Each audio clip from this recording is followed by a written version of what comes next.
महादेव, जय श्री महाकाल। मैं भावना शर्मा आप सभी का स्वागत करती हूँ अपने यूट्यूब चैनल स्पिरिचुअल टॉक्स में। तो जिस तरह से हम हर त्यौहार की बात करते हैं, आइए जानते हैं आज हल षष्ठी के बारे में, जिसे हल षष्ठी या फिर चंद्र षष्ठी भी कहा जाता है। भाद्र मास में ये आती है और कहते हैं कि हल षष्ठी की पूजा जिन माताओं के बेटे या पुत्रवती जो माताएं होती है वे इस व्रत को करती हैं, और चंद्र षष्ठी नव युवतियाँ या जिनकी नई नई शादी हुई युवतियाँ होती हैं वे इस व्रत को करती हैं। सबसे पहले हल षष्ठी का महत्व देखते हैं। हल षष्ठी के दिन कृष्ण भगवान के बड़े भाई बलराम जी का जन्मदिवस भी होता है, इसीलिए उनका नाम हलधर भी है। और जैसा कि हम भारतवासी कृषि प्रधान देश हमारा है, कृषि हमारे यहाँ का सबसे मुख्य व्यवसाय होता है, तो हल का एक महत्व होता है। कहते हैं किसी भी चीज़ में अगर प्राण डालने की बात होती है तो एक उसके एक प्राण होते हैं, वो प्राण कहा जाता है हल को। क्योंकि कृषि की जब भी बात होती है तो हल के बिना कृषि की में कोई भी कार्य होना संभव नहीं है।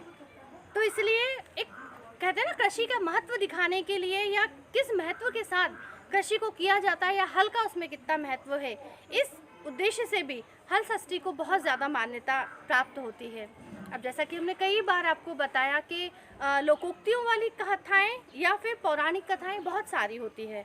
तो एक जो लोकोक्ति की कथाएं होती हैं, हमारी जो माताएं बहनें अपने घरों में पूजा करती है, वो कथा है कि एक समय की बात है, गर्भवती स्त्री थी, वो दूध दही बेचने का काम करती थी और वो 9 माह गर्भावस्था के दौरान थी और उसकी जो प्रसव था वो होने ही वाला था। तो उसने कहा कि अगर मेरा प्रसव हो गया या मेरा बच्चा हो गया तो मैं ये दूध दही नहीं बेच पाऊंगी और ख़राब हो जाएगा रखे रखे, तो मैं जल्दी से जाके इस दूध दही को बेच देती हूँ। वो दूध दही बेचने के लिए निकली, लेकिन रास्ते में ही उसे प्रसव पीड़ा बहुत ज़्यादा बढ़ गई और एक झाड़ी के वहाँ पे जाके उसने एक बच्चे को जन्म दिया।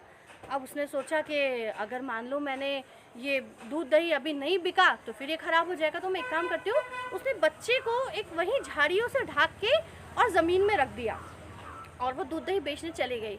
उसके दूध दही में गाय और भैंस का दूध मिक्स था। और हल षष्ठी के दिन आप सभी ने सुना होगा कि जो माताएं बहनें होती हैं वो केवल भैंस के दूध का सेवन करती है या भैंस के दूध से बनी चीज़ें ही खाती हैं। तो वो अपने बच्चे को रख के दूध दही बेचने चली गई और उसने उन माताओं को जिनके यहाँ वो दूध दही बेच के आई, उन्हें किसी को नहीं बताया कि इसमें गाय और भैंस का दूध मिक्स है। उन लोगों ने, माताओं ने बड़े खुशी खुशी दूध को ले लिया। कहते हैं ना कि कोई भी काम हम तो कर जाते हैं लेकिन उसे देखने वाला ऊपर वाला बैठा होता है। एक किसान उसी समय पे अपना खेत जोतने के लिए आया और जो हल की नोक होती है, हल बना होता है लोहे से, जो उसकी जो नोक होती है वो बच्चे के पेट पे लग गई। नवजात शिशु वो था, तो वो पेट की पे जो नोक लगने से उसी समय उसकी मृत्यु हो गई। उसने जैसे ही देखा, खून जब बहने लगा, तो उसने वहीं पे जो कांटे होते हैं हमारे बोर वाले आपने देखे होंगे, उससे फटाफट से उसका पेट सिल दिया और वहीं उसे रख दिया।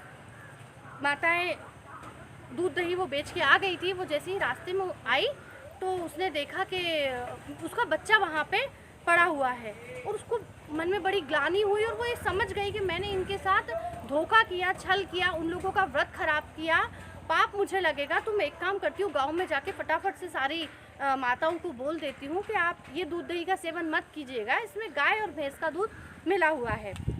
वो जल्दी से गांव की ओर गई और चिल्ला चिल्ला के कहने लगी कि मैं क्षमा चाहती हूँ, मैंने आपको जो दूध दही दिया है वो मिक्स है और आप मत इसे खाइएगा वरना आप लोगों का व्रत टूट जाएगा। जब वो गांव से वापस लौट रही थी तो उसने देखा कि वहाँ उसका बच्चा जिंदा है और झाड़ियों में खेल रहा है। तो कहते हैं ना, अगर हम कोई गलती करें और उसे मान लें तो ईश्वर भी हमारा साथ ज़रूर देता है। तो आप किसी भी रूप में देखें व्रत, वो पुराना समय हो, लोकोक्तियों की कहानी हो या पौराणिक कहानी हो, हर बात में ईश्वर सत्य का साथ जरूर देता है। तो आप सभी को हल षष्ठी की बहुत सारी शुभकामनाएं। कभी भी कोई काम करे तो ये ज़रूर सोचिए कि आसपास हमें कोई ना देख रहा है, लेकिन ऊपर एक बैठा हुआ है ईश्वर हमारा, वो हमें हमेशा देखता है। खूब अच्छे से व्यक्त त्यौहार मनाएं। किसी भी बात को झूठ बोलने से पहले या किसी के साथ बुरा करने से पहले एक बार ज़रूर सोचें। जय श्री महाकाल। हमारे चैनल स्पिरिचुअल टॉक्स को लाइक, शेयर और सब्सक्राइब ज़रूर करें। आपका एक लाइक हमारे लिए बहुत महत्वपूर्ण है। धन्यवाद।